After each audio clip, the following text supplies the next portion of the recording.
ഇന്നലെ രാത്രി ഞാൻ ഉറങ്ങിയിട്ടേയില്ല. കണ്ണടയ്ക്കുമ്പോ ദുസ്വപ്നങ്ങൾ കാണുന്നു. എനിക്ക് പേടി തോന്നുന്നു സേവി. എനിക്കറിയാം, എന്നെ കുറിച്ചുള്ള ഒത്തിരി ഗോസിപ്പുകൾ കേട്ട് നായരോട്ട് വരണ്ടിരിക്കുകയാണെന്ന്. ഇല്ലെന്ന് പറയുന്നില്ല. എനിക്ക് ഈ സിറ്റിയിൽ ഒത്തിരി അഫെയറുകൾ ഉണ്ടായിരുന്നു. പക്ഷേ നീലിമയെ ഞാൻ അങ്ങനല്ല കാണുന്നത്. സത്യം, നിന്നെ ഞാനിപ്പോ കെട്ടിയാൽ ഒത്തിരി പ്രശ്നങ്ങൾ നമുക്ക് ഫേസ് ചെയ്യേണ്ടി വരും. അതിന് നമ്മൾ പ്രിപ്പയർഡ് ആയിരിക്കണം. പഠിത്തം കഴിയുന്നത് വരെ ആരും അറിയാതെ ഞാനിത് എങ്ങനെ? ഞാൻ എന്റെ ഒരു വലിയ രഹസ്യം നിന്നെ ഏൽപ്പിച്ചിരിക്കുക. ഇതിപ്പോ ആരും അറിയണ്ട, നമ്മൾ രണ്ടാളും അല്ലാതെ. നാളുകളധികം കാത്തിരിക്കാൻ പറഞ്ഞല്ലോ. ഏറിയ 2 മാസം. അത് കഴിഞ്ഞാ പിന്നെ നാരായണൻകുട്ടി നായരെ പേടിക്കണ്ട, അഡ്വക്കേറ്റ് പെരേര സാറിനെ പേടിക്കണ്ട, ആരെയും പേടിക്കണ്ട. പഠിത്തം കഴിഞ്ഞിട്ട് കല്യാണം മതിയെന്നുള്ളത് ഒരു തരം ഉരുണ്ടുകളിയാ. കുട്ടിക്ക് പറ്റിയ ഈ അബദ്ധം എത്ര കാലം ഒളിച്ചു വെക്കാൻ പറ്റും? ഞാനിപ്പോ എന്താ ആലീസ് ചെയ്യേണ്ടത്? ആളും കൂട്ടരും ഒക്കെ അറിഞ്ഞുള്ള കല്യാണം പഠിത്തം കഴിഞ്ഞു മതി. നാളെ കുട്ടിയെ സേവ്യർ അറിയില്ല എന്ന് പറഞ്ഞാ കുട്ടി എന്ത് ചെയ്യും? ആരും അറിയാണ്ട് ഒരു രജിസ്റ്റർ മാരേജ് ചെയ്യുക, ഒരു ഉറപ്പിന്. അതിനിപ്പോ പഠിത്തവും ക്ലാസ്സും ഒന്നും ഒരു തടസ്സാവില്ലല്ലോ. നീലിമയ്ക്ക് ഇപ്പോഴും പറ്റിയ അപകടത്തിന്റെ സീരിയസ്നെസ് മനസ്സിലായിട്ടില്ല. അത് ആ സേവ്യറിയും പറഞ്ഞ് മനസ്സിലാക്കുക. എന്ന് വെച്ചാൽ നിനക്കെന്നെ വിശ്വാസമല്ല. പ്രഗ്നന്റ് ആയെങ്കിൽ അതെന്റെ മാത്രം കുറ്റമല്ലല്ലോ. നിന്നെ ചീറ്റ് ചെയ്യാനായിരുന്നെങ്കിൽ എനിക്ക് എന്നെ ഒഴിഞ്ഞു മാറാമായിരുന്നു. ഞാനത് ചെയ്തോ? ഇല്ലല്ലോ. എന്റെ സ്ഥിതി സേവിക്കറിയില്ല. എന്റെ പ്രശ്നങ്ങൾ ഞാൻ പറഞ്ഞില്ലേ. ഇപ്പോഴത്തെ നിലയ്ക്ക് ഇത് അപ്പച്ചൻ അറിഞ്ഞാൽ എനിക്കൊന്നും ചെയ്യാൻ കഴിയാണ്ടാവും. തൽക്കാലം നമുക്കൊരു ഡോക്ടറെ കാണാം. ഏതായാലും ഇപ്പോൾ കല്യാണം നടത്താന്ന് പറഞ്ഞ ബുദ്ധിമുട്ടാണ്. ദയവ് ചെയ്ത് ഈ കാര്യം പറഞ്ഞ് എന്നെ ശല്യം ചെയ്യരുത്, പ്ലീസ്. പിന്നെ ഞാൻ കേൾക്കുന്നത് പുന്നമട കായലിൽ അവളുടെ ഉടലും തലയും വേർപെട്ട് ചീഞ്ഞഴുകിയ ജഡം കിടക്കുന്നതായിട്ടാണ്. പോസ്റ്റ്മോർട്ടം റിപ്പോർട്ട് പ്രകാരം നീലിമ കൊല്ലപ്പെടുമ്പോൾ 2 മാസം ഗർഭിണിയായിരുന്നു. അതിനു മുമ്പേ തന്നെ ആലീസ് പ്രതിയിൽ നിന്നും ഗർഭിണിയായി. Objection your honour. ഈ കേസുമായി ബന്ധമില്ലാത്ത കാര്യങ്ങൾ വെറുതെ ആവശ്യമില്ലാതെ വലിച്ചിഴക്കുകയാണ്. വെറുതെ ആവശ്യമില്ലാതെ വലിച്ചഴിക്കുകയല്ല, ആലീസിനെ പോലൊരു ഭ്രൂണഹത്യക്ക് വഴങ്ങിയില്ല എന്നത് മാത്രമാണ് നീലിമയുടെ ദുരന്തത്തിന് കാരണമായി തീർന്ന സംഗതി. സ്വന്തം ഹൃദയവും ശരീരവും സ്നേഹത്തിന്റെ പേരിൽ പ്രതിക്ക് വേണ്ടി സമർപ്പിച്ചവളാണ് നീലിമ. എന്നിട്ടും അതിന്റെ മാധുര്യം വിട്ടുമാറും മുമ്പേ അവളുടെ ഉദരത്തിൽ വളരുന്ന സ്വന്തം കുഞ്ഞിന്റെ നിറമെന്തെന്നറിയാൻ പോലും കൂട്ടാക്കാതെ ആ പെൺകുട്ടിയെ തൊഴ കൊണ്ട് അടിച്ചും ഞെരിച്ചും കൊന്ന് പ്രതി കായലിൽ തള്ളി. ഞാൻ അവളെ കൊന്നിട്ടില്ല. കോടതി മുമ്പാകെ സത്യമേ പറയുമെന്ന് മൊഴി തന്നിട്ട് കളവ് പറയരുത്. ഞാനല്ല കൊന്നത്, ഞാനല്ല. പിന്നെ ആരാണ് കൊന്നത്? അപ്പച്ചൻ, എന്റെ അപ്പച്ചനാ കൊന്നത്, ഞാനല്ല.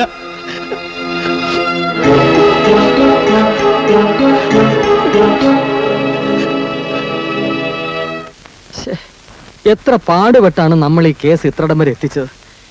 ഇനിയിപ്പോ നമുക്ക് തെറ്റുപറ്റിയോ സാർ? മനുഷ്യന് തെറ്റുപറ്റാം, പക്ഷെ മനുഷ്യനെ ഭരിക്കുന്ന നിയമങ്ങൾക്ക് ഒരു കാലത്തും തെറ്റ് പറ്റരുത്. ഇപ്പൊ ലക്ഷ്യത്തിലേക്ക് കൂടുതൽ എടുക്കാൻ നമുക്ക് പുതിയൊരു വഴി കിട്ടിയില്ലേ? ആ വഴിയിൽ കുറ്റവാളിയായി നിൽക്കുന്നത് പെരേരയാണ്. കേസ് തെളിയിക്കാൻ ബുദ്ധിമുട്ടാ. ഞാൻ സന്നദ്ധെടുത്തതും വക്കീലായതും എന്തിനാണെന്ന് അറിയാമല്ലോ.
എന്താണ് നിങ്ങൾക്ക് എന്താ വേണ്ടേ?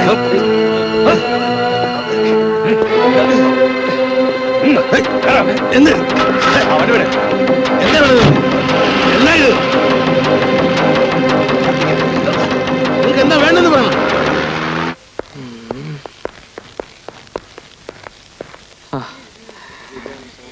സമയമായി, അദ്ദേഹത്തെ കാണുന്നില്ല. താമസിക്കുമെന്ന് മറ്റോ പറഞ്ഞോ? എന്റെ പുറകെ തിരിക്കേണ്ടതാ.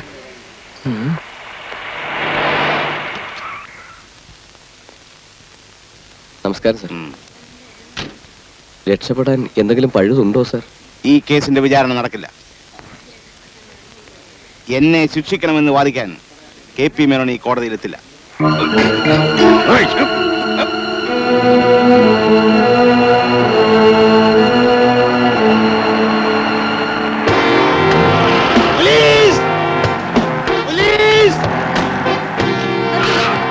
വണ്ടി തിരിക്കും, വേഗം തിരിക്കും.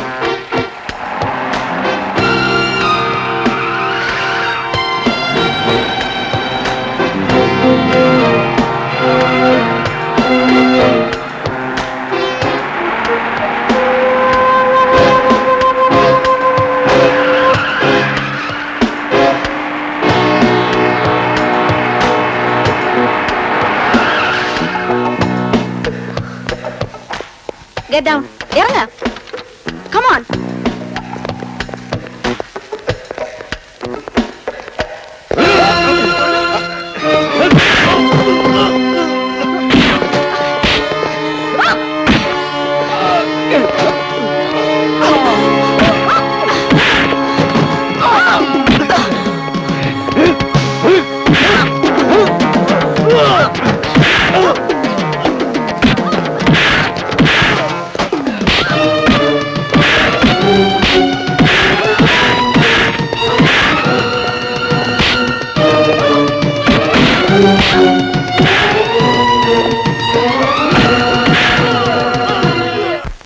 SC 14/91 പ്രതി റോബർട്ട് പെരേര.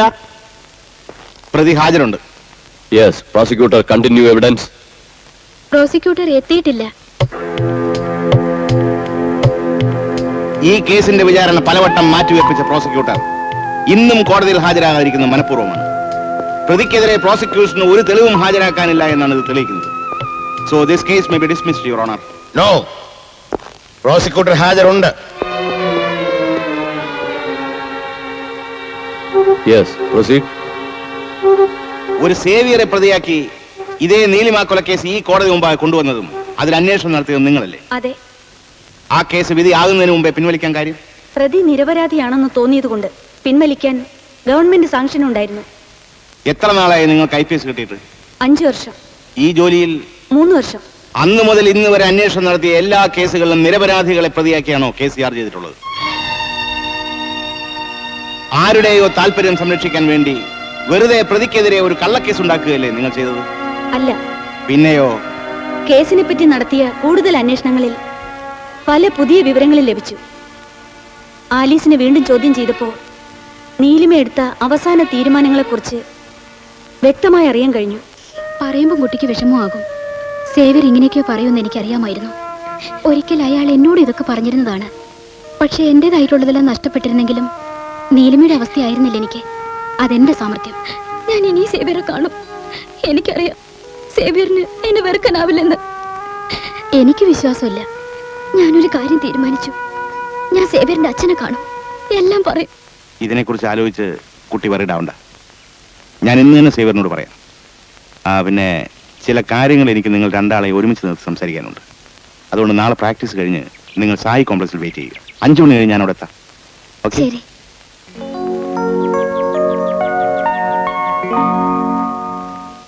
പണ്ട് സേവിയർ പ്രതിയായിരുന്ന കാലത്ത് പറയാതിരുന്ന വിവരങ്ങൾ ഇപ്പോൾ ഇവിടെ പറഞ്ഞത് പോലീസിന്റെയും മറ്റും നിർബന്ധം കൊണ്ടല്ലേ? അല്ല. That's all, your honour. 3-ാം സാക്ഷി പപ്പൻ ഗോവിന്ദൻ.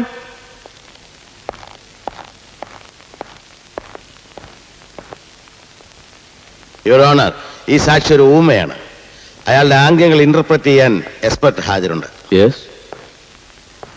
എന്താണ് ഈ കയ്യിലെ പാട്? തുട കൊണ്ട് അടിച്ചതാണ്. ആരടിച്ചു?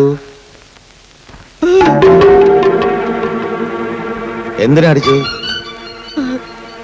ഞാൻ അന്ന് ഗൂർഖയ്ക്ക് കഞ്ചാവ് കൊടുക്കാനായി പോയിരുന്നു. ഗൂർഖയെ അവിടെ കണ്ടില്ല. നോക്കിയപ്പോൾ കണ്ടത് ആദ്യം നീ അനുസരിക്കാൻ പഠിക്കേ. സേവിയർ ഇനി നീ കാണരുത്. ഞങ്ങൾക്ക് ഇഷ്ടമാണ്. ഞങ്ങൾ ഇനിയും കാണും. എടേ, നിന്നെ പോലൊരു ചാവാലി പെണ്ണിന്റെ കൂടെ അവൻ ചുറ്റിക്കളിച്ച് നടക്കുന്ന എനിക്ക് ഇഷ്ടമല്ലെന്ന്. സൂക്ഷിച്ച് സംസാരിക്കണം. എന്നെ ഇൻസൾട്ട് ചെയ്യാനാണോ നിങ്ങൾ ഇവിടെ വിളിച്ചത്? അതിനല്ലടി, കാര്യങ്ങളൊക്കെ ഒന്ന് പറഞ്ഞു തീർക്കാം. Bloody.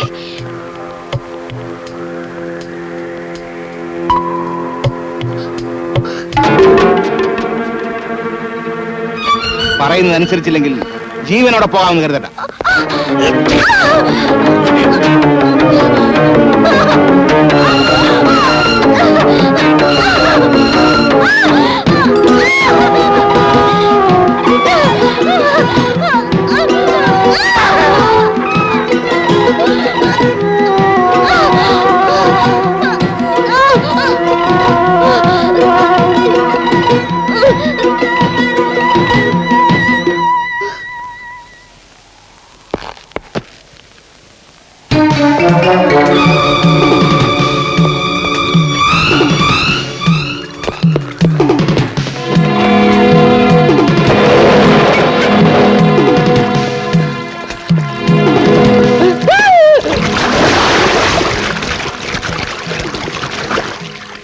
That's all, Your Honor.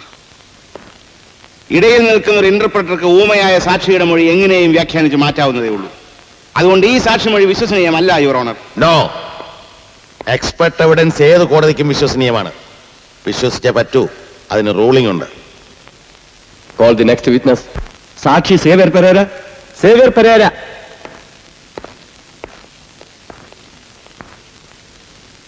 സംഭവം നടന്ന ദിവസം രാത്രി നിങ്ങൾ നിങ്ങളുടെ സഹോദരിയുടെ വക അനാർക്കലി ബോട്ട് കണ്ടോ? കണ്ടു. എവിടെ വെച്ച്? വാട്ടർ സ്പോർട്സ് കോംപ്ലക്സിന് അടുത്ത് വെച്ച്. കണ്ടപ്പോ നിങ്ങൾ എന്ത് ചെയ്തു? ഞാൻ അടുത്തേക്ക് ചെന്നു.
എന്താ അപ്പച്ചാ ഇത്?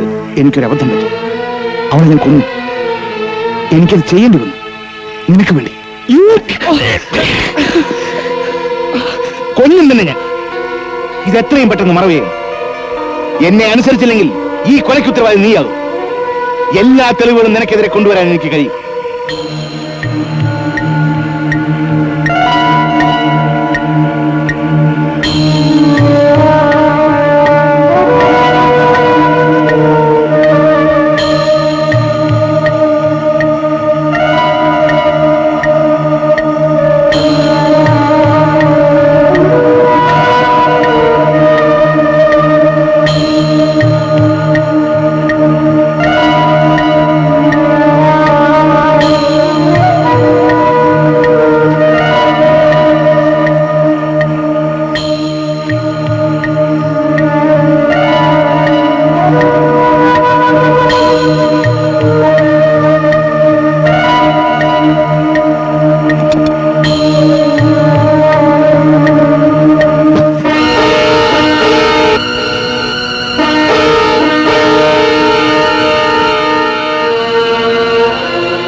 ബോട്ടെടുക്കണ.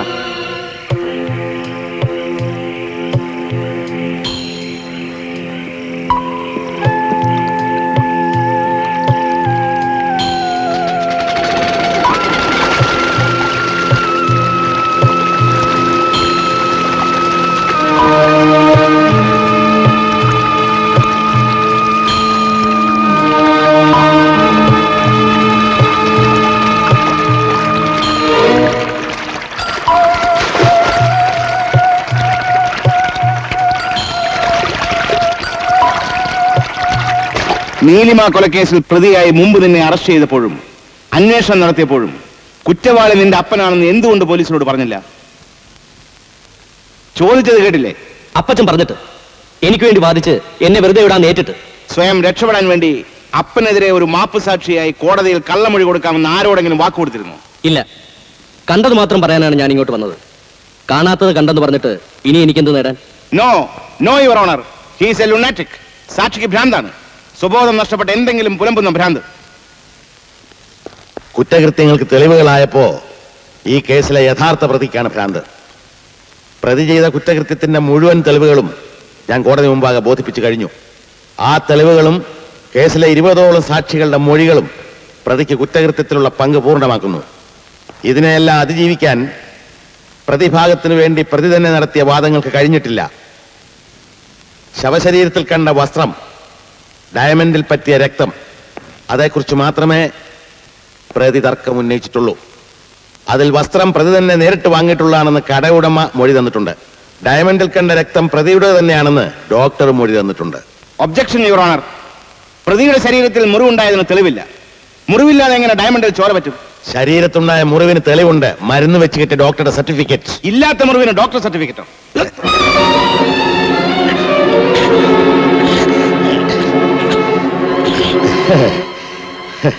എല്ലാം തെളിഞ്ഞു കഴിഞ്ഞിട്ട് ഈ മുറിവ് ഇനിയും മറച്ചു വെച്ചാൽ നിങ്ങൾ രക്ഷപ്പെടുമെന്ന് തോന്നുന്നുണ്ടോ?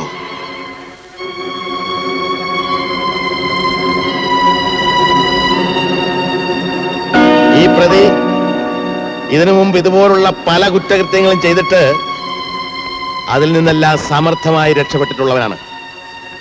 യുവർ ഓണർ, പണ്ട് നിരപരാധിയായ എന്റെ മകനെ മരണം വരെ തൂക്കിക്കൊല്ലാൻ വിധിക്കുന്നത് കേട്ടുകൊണ്ട് ഈ കോടതി വരാന്തയിൽ തളർന്നിരുന്ന ഒരു അച്ഛനാണ് ഞാൻ. അന്ന് എനിക്കോ എന്റെ മകനോ നീതി കിട്ടാതെ പോയൊരു ഉത്തരവാദിയും ഈ പ്രതി പെരേരയാണ്. നീതി ദാഹിക്കുന്ന ആരുടെയും ഹൃദയവികാരങ്ങൾ നീതിയുടെ ത്രാസിൽ തുലനം ചെയ്യാതെ പോകരുത്. അതുകൊണ്ട് ഈ പ്രതി റോബർട്ട് പെരേരയെ മരണം വരെ തൂക്കിക്കൊല്ലാൻ വിധിയുണ്ടാകണമെന്ന് നീതിയുടെ നിയമത്തിന്റെയും പേരിൽ ബഹുമാനപ്പെട്ട കോടതിയോട് ഞാൻ അപേക്ഷിക്കുന്നു.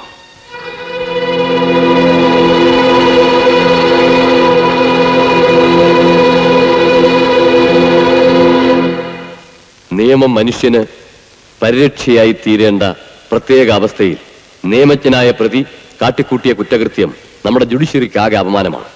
പ്രതി IPC 302, 201 വകുപ്പുകൾ പ്രകാരം കുറ്റക്കാരനും ശിക്ഷാർഹനുമാണെന്ന് കാണുകയാൽ പ്രതിയെ മരണം വരെ തൂക്കിക്കൊല്ലാൻ ഈ കോടതി വിധിക്കുന്നു.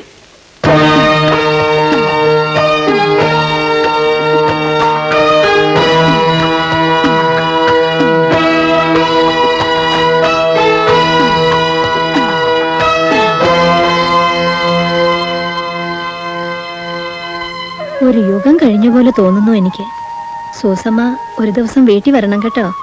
ചെയ്തു തീർക്കാനുണ്ടായിരുന്നു ഡോക്ടർ എനിക്കേറെ വാഗ്ദാനങ്ങൾ.